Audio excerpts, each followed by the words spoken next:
Okay, guys, so this is the first lesson that's in your booklet. I don't know if everyone was able to go and pick it up on Friday. If not, it is located in your Canvas. So if you'll go to your Wake ID and click on your Canvas, then you will be able to follow along the pages that you will see pop up on the screen.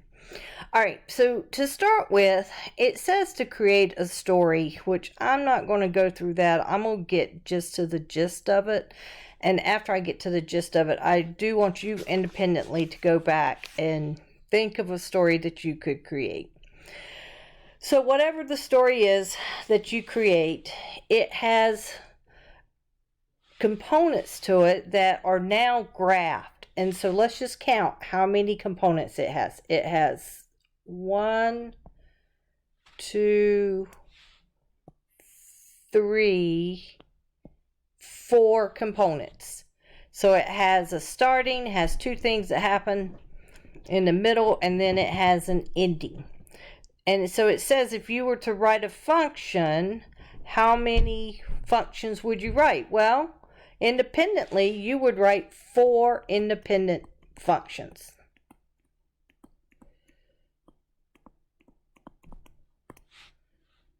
Oops, misspelling there. Sorry, spellers. I'm driving you crazy. All right, 4 independent functions. In order to write a function, so this is, let's review. Back in Math 1, we learned about writing a function. This one, if it's got a y-intercept, that one's pretty easy. We just have to, we can put it in slope-intercept form. Hang on, guys, I'm going to take off my keyboard. All right, so slope-intercept form.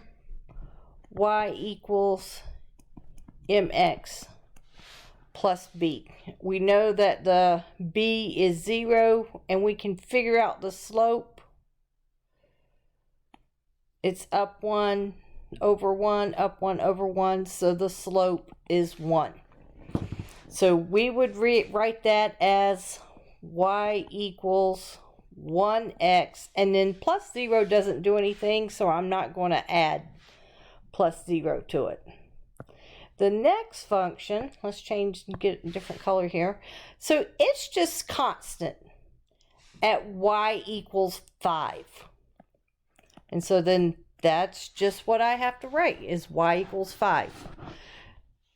Now we're getting to where we don't know the y-intercept, but we can do what's known as point slope, and I like to write my point slope.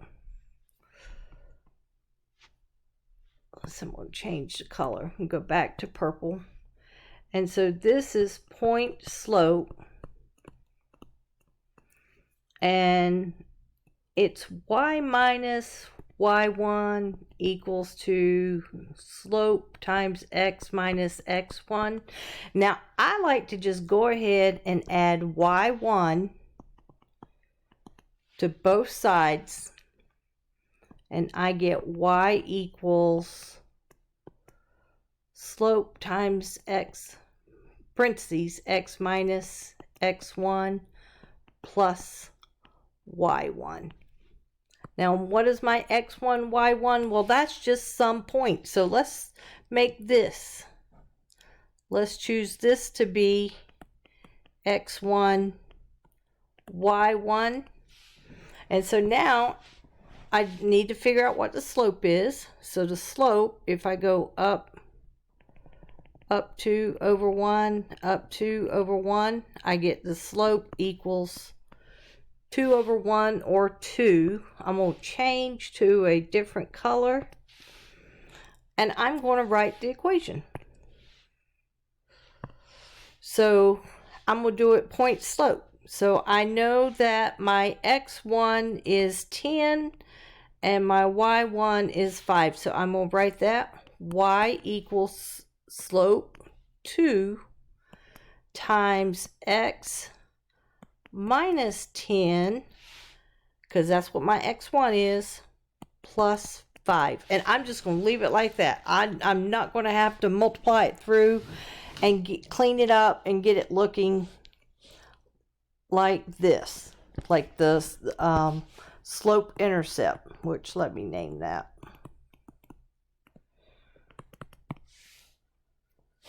So the last equation that we have to write is this one up here. And so let's use this as our x1, y1. Whoops. I'm at the edge of the screen. There we go. X1, Y1, so 15, 15. Oh, they're making it easy on us. All right, we just need to figure out the slope. So let me back to a different color and let's figure out the slope. Well, the slope is down one to the right, down to the right. So slope is -1. Let's write that equation then. So the equation is going to be y equals to -1 times x minus 15 plus 15.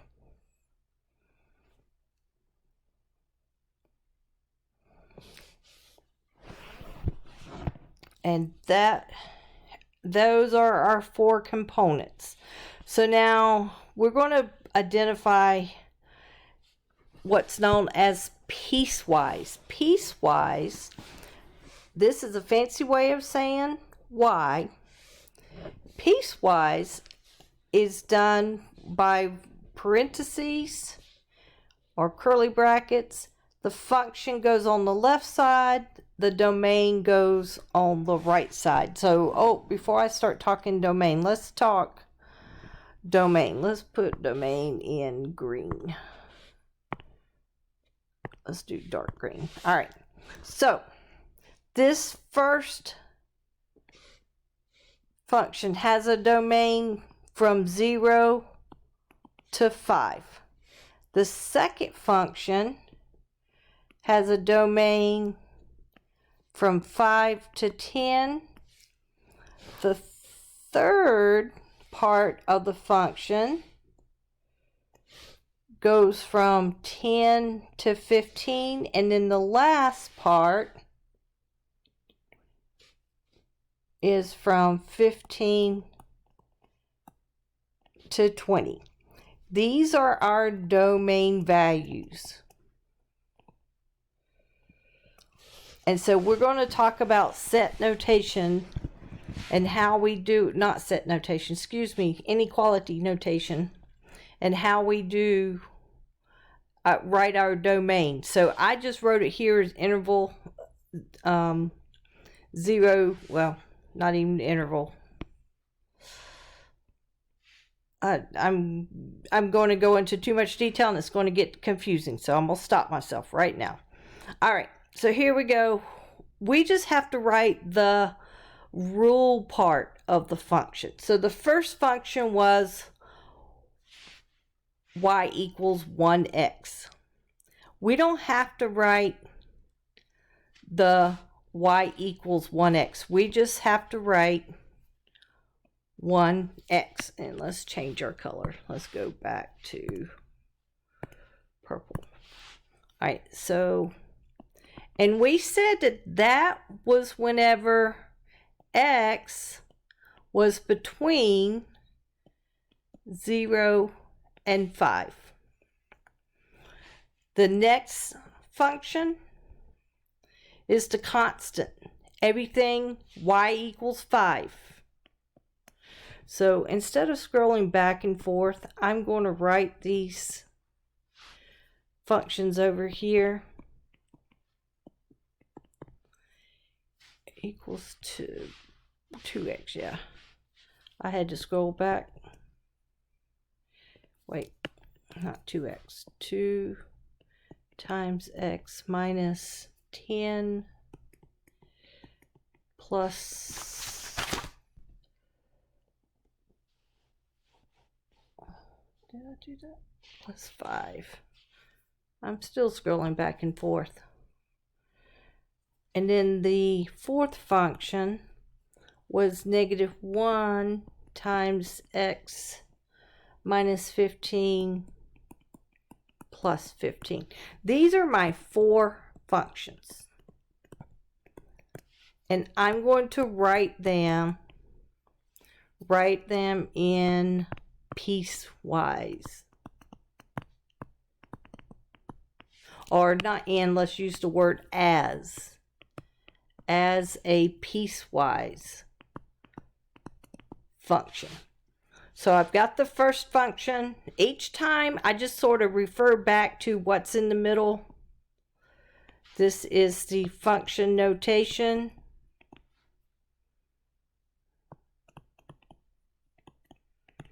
These are braces. And then we've got written at the top function here, the function rule and the domain. All right, so now we said that the function rule 5, that fell when x was between 5 and 10. Then the third function, 2 times x minus 10 plus 5, and that falls whenever our x is between 10 and 15. And then the last function, and it falls when x is between 15 and 20. So I'm doing inequality notation. That's what this is.